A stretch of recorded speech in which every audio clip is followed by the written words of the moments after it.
Okay, one of the big problems we've had throughout the years, especially in general relativity, is people lost sight of the mechanical laws. The universe runs on very basic mechanical systems that just repeat and scale to size. Now, you can look for some weird stuff going on in some high-end detailed directions of looking for it, but you got to know the basic laws.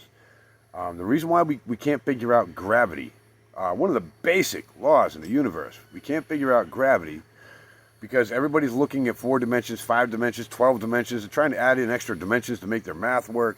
The truth is, we've been recording it for, since the beginning. It's there. You just got to stop and recognize we only have 3 dimensions, left, right, up, down. Space is not bendable, it's not foldable, it's not changeable. It's just space. What we're studying is how particles and energy flows through that space and why it does that. We're not looking at why the space changes, because it doesn't. We're looking at why the energy and particles change. And when you lose sight of that, you start having to have, 10 times as much dark energy and all this other stuff is what you need. The only field we've ever tested, the only field we've ever proven is the electromagnetic field. And we got records on that up the wazoo. All right. What causes gravity? I think it's pretty obvious, actually. When you stop and think about it, I think it's pretty obvious. Everybody talks about what's the geodesics, because space is warped. Well, we know putting energy, electromagnetic energy, in a big pile warps space, but it doesn't really warp space, right? It warps the electromagnetic field, and it makes it thick and strong. All right? So near a planet, there's a massive amount of electromagnetic energy. How does a particle floating through space recognize this? Again, space isn't warping. Space itself hasn't changed. But what has changed is the connection between all these different particles and energies and all that other stuff.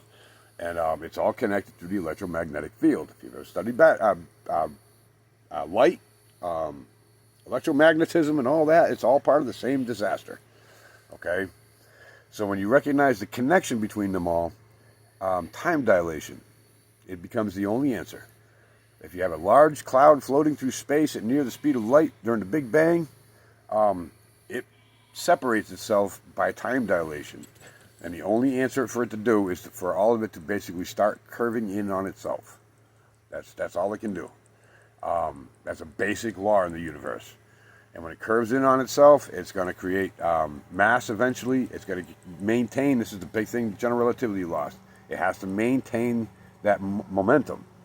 So if that gas cloud is moving at half the speed of light, whatever that spin ends up being for that mass, for that galaxy, that spin is reduced movement. That was expansion movement, forward movement, is now turning into spin. All right? And then everything inside of it is going to spin. And that's important. And everybody seems to be losing that as well. And Noether tried to explain that to us in 1918. She put that on the table.